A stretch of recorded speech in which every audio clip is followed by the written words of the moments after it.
시작하셨는데, 세례 요한이 이제 체포돼서 감옥에 갇히셨단 말이에요.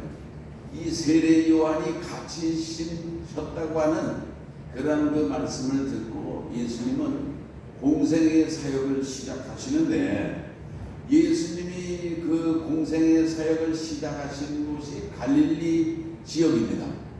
이 가버나움을 중심으로 갈릴리 지역에서 이 복음을 증거하시고 3년 동안 그 사역의 현장이 갈릴리 지역인 것입니다. 이 갈릴리라고 하는 이제 그 지역 이름이죠.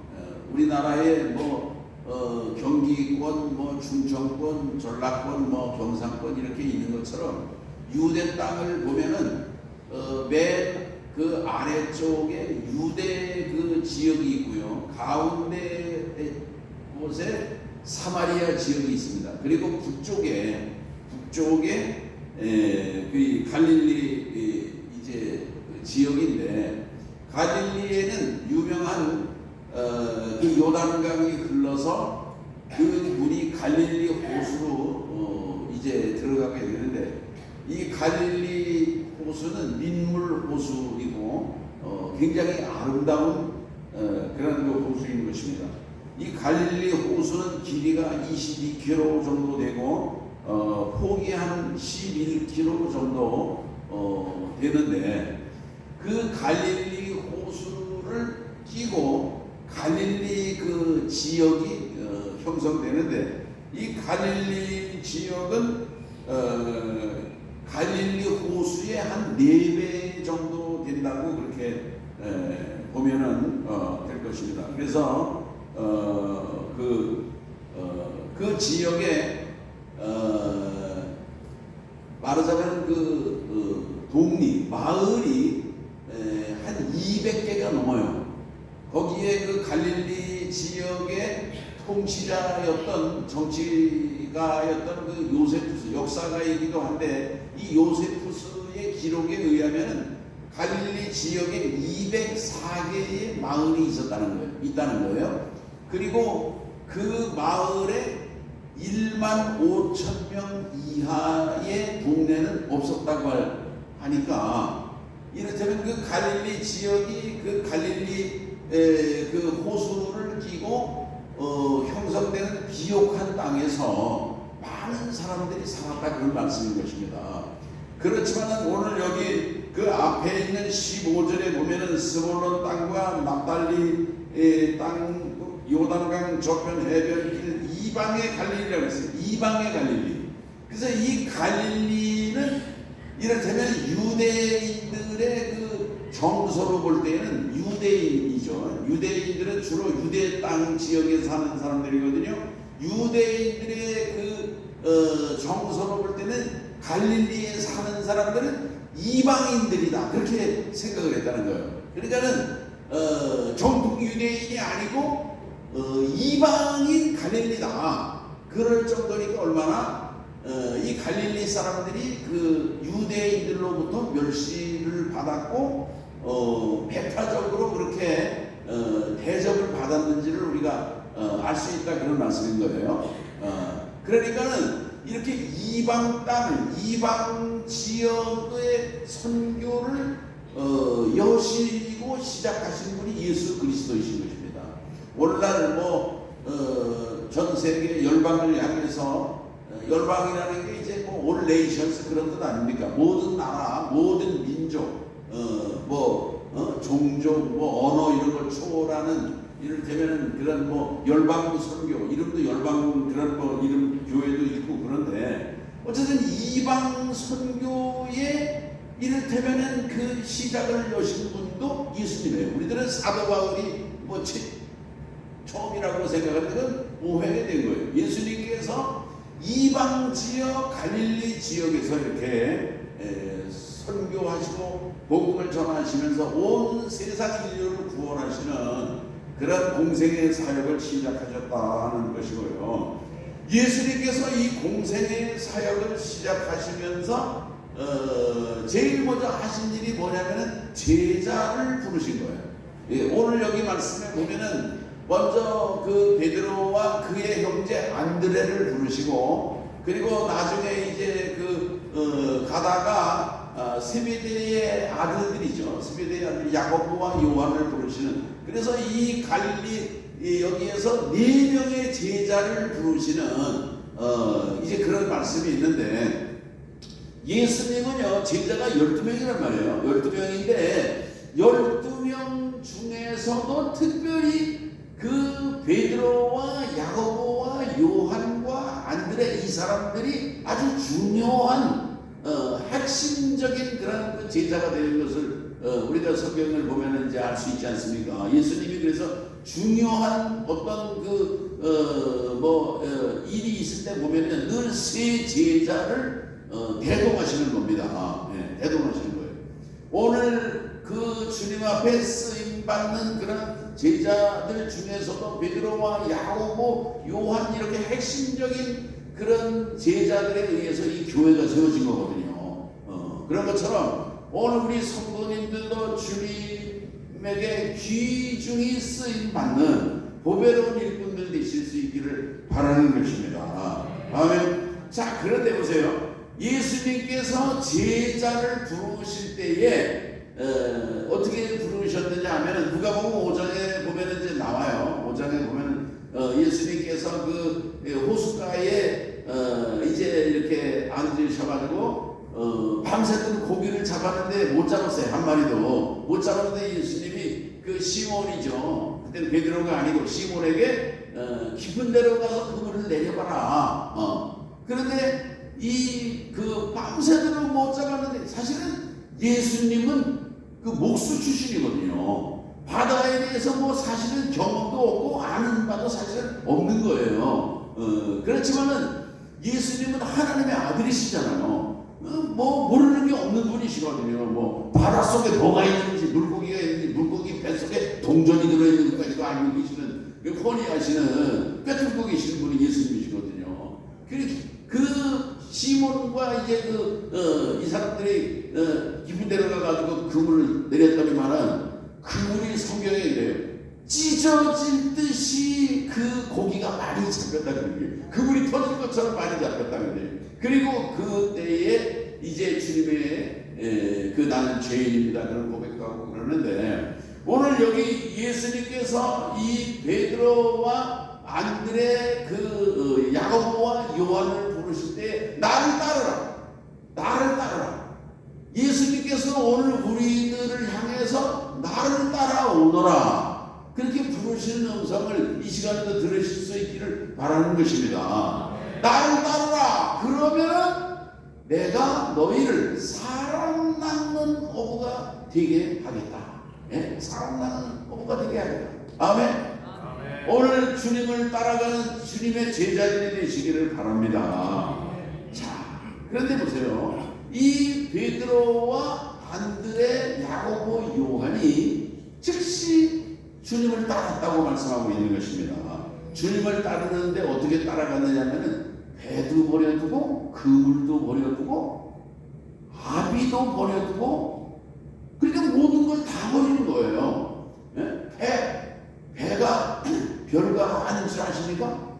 나는 옛날에 배를 한 50년 전에 타봤거든요. 내가 탔던 배가 100톤 그 배인데 그때의 시가로 3천만 원짜리라고 해서 일본 사람들이 쓰다가 이제 그 강철선 이제 중고로 이제 초분한 거를 이제 3천만 원이라는데 그때의 자동차 한 대가 100만 원, 100만 원도 안 됐을 거예요. 그러니까 자동차 30대 값이 이렇다면 배 한 대 값인 것입니다.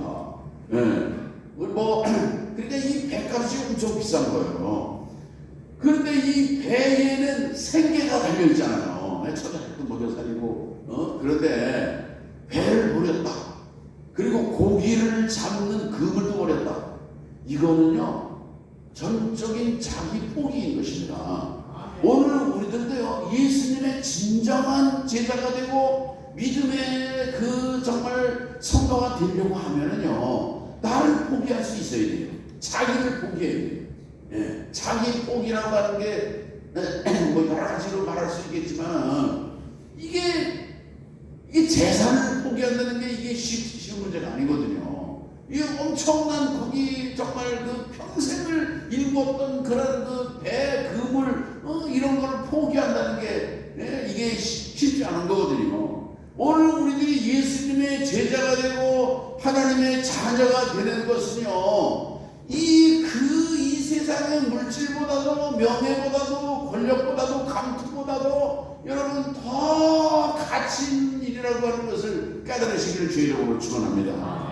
오늘 우리가 주님을 따라가고 주님의 뒤를 따라가고 주님의 뜻에 순종하는 삶을 사는 것은 우리가 물질을 위해서 배를 가지고서 고기를 잡아서 돈을 벌고 이런 그 세상적인 일보다도 더 위대하고 더 엄청나고 더 어마어마하고 하나님을 기쁘시게 해드리는 복된 그런 결단이라고 하는 것을 오늘 우리가 깨닫는 그런 기회가 되시기를 바라는 것입니다.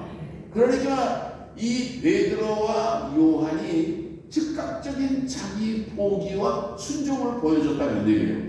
우리가 창세기 12장에 보면은요, 아브라함의 순종을 늘 얘기를 하거든요. 하나님께서 아브라함에게, 아브라함아, 내 고향 본토 친척 아비 집을 떠나라는 거예요. 떠나서 내가 내게 지시할 땅으로 가라. 지시한 땅이 아니에요. 지시된 땅이 아니에요. 그냥 가라는 거예요. 가다가 보면 내가 알려줄 테니까 가라 그런 얘기예요. 아브라함이 어떻게 했어요? 하나님의 말씀을 듣고 갔어요. 떠나갈 때에 조카 롯도 데리고 갔다라는 얘기예요.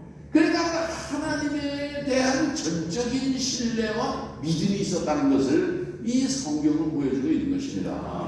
아멘. 오늘 우리가 어디를 이사 간다 그러면 어디시 무슨 몇 동 몇 터 이렇게 해가지고 가는데, 아브라함은요, 하나님이 가라는 거예요.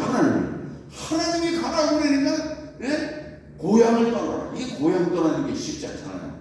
내 고향 본토 친척 다 사람들은 다 친척 의지해서 다 혈연 의지해가지고 집안 그래가지고 다 그런 거 의지해서 사는데, 친척 아버지 집을 떠나가지고 내가 내게 지시하는 땅으로 가라. 지시된 땅도 아니에요. 어디 몇 번지 그런 것도 없어요. 지시하는 땅으로 가라. 아브라함이 갔다는 거예요. 오늘 우리에게도 이런 그런 정말 아브라함의 결단, 오늘 여기 제자들이 주님의 그 제자가 되기로 배도 버리고 그물도 버리고, 여기 보면은 아버지도 버렸다 그러지 않습니까? 아버지. 이게 참, 아버지, 여기 22절이죠. 곧 배와 아버지를 버려두고 예수를 따르는. 이 제자들은 부여막심한 놈들이구나. 우리들이 그렇게 오해할 수가 있어요.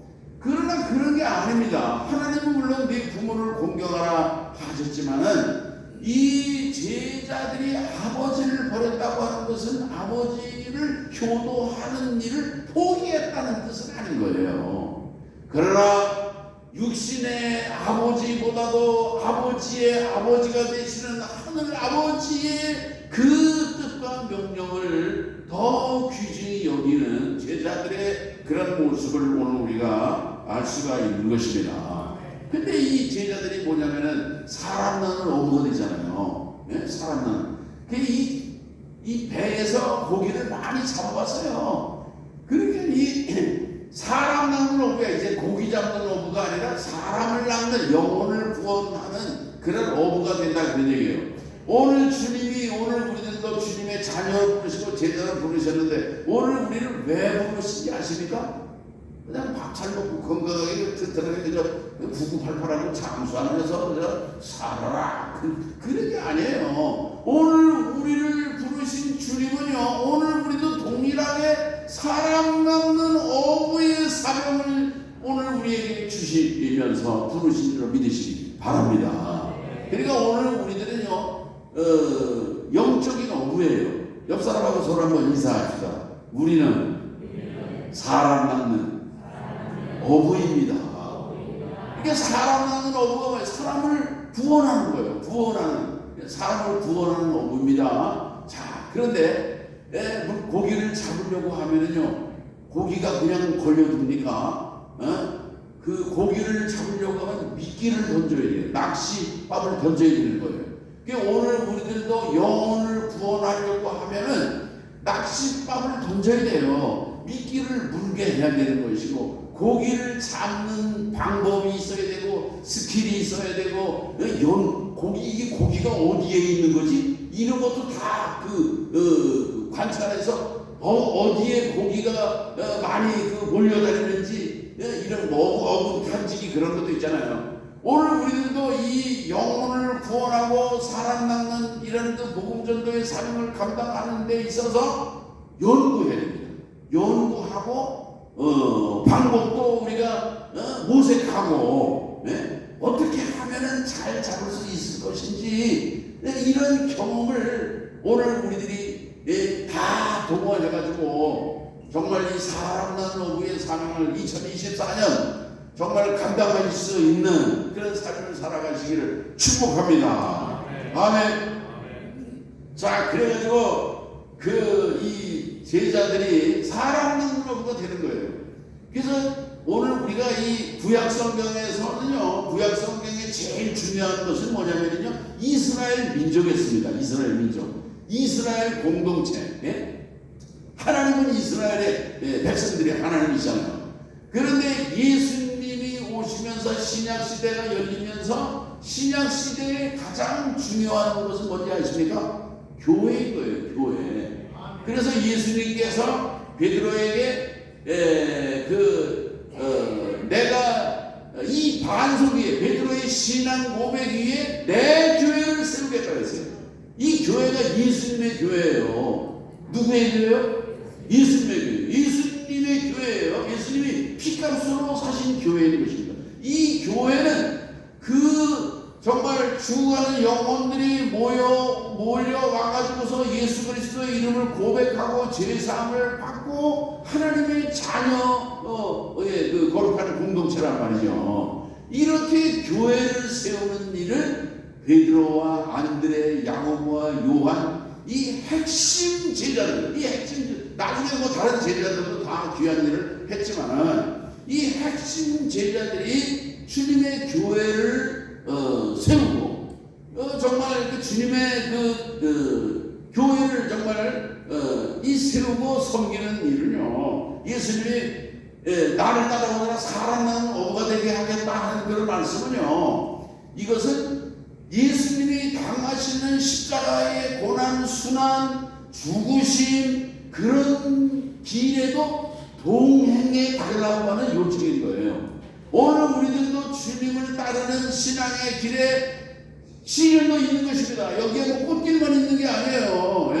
시련도 있고 고난도 있고 어려움도 있고 역경도 있고 환난도 있고 핍박도 있고, 그렇지만 이 길이 주님이 가신 길이고, 그리고 부활을 승리하시는 길이고 영광의 길인 것을 깨달으시기를 바랍니다. 그래서 결국은 이 제자들이 나중에 예수님의 십자가의 중심을 다 목격하지 않습니까? 나중에는 부활 승리하시는 영광도 목격하게 된 거예요. 아멘. 그런데 오늘 우리들이 그 복음을 전할 때나 그때 늘 깨달아야 되는 것은, 우리가 이 사람을 영혼을 구원하고 우리가 이제 정말 정말 씨를 뿌리죠. 씨를 뿌리는 일을 하지만은 그 열매를 맺게 되고 영혼이 구원받게 하는 것은 전도자 한 사람의 어떤 인격이라든지 그런 것도 다 이제 영향이 있어요. 그러나 성령의 도우심과 능력이 있어야 되는 것입니다. 아멘. 성령의 도우심과 성령님을 의지하시고 성령님의 감동으로 말미암아 정말 사람 낳는 어부의 사명을 감당하시는 우리 소망성도님도 되시기를 축원합니다. 그 다음에 여기 23절 이하에 있는 말씀을 보면은 예수님이 어떤 사역을 하셨는지를 우리에게 가르쳐주고 있는데, 그래서 예수님께서 온 갈릴리에 다니시며 그들의 회당에서 가르치시고 천국 복음을 전파하시며 백성 중에 모든 병과 모든 약한 것을 고치셨다. 아멘. 오늘 이 교회가 감당해야 될 세 가지 아주 중요한 일을 여기 보여주고 계시는 거예요. 이 교회의 사명은 뭡니까? 회당에서 예수님이 가르치셨단 말이에요.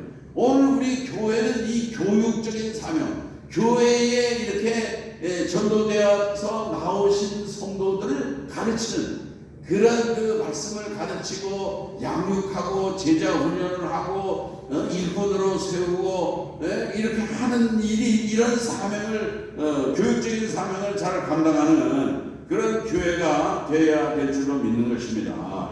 그 다음에 천국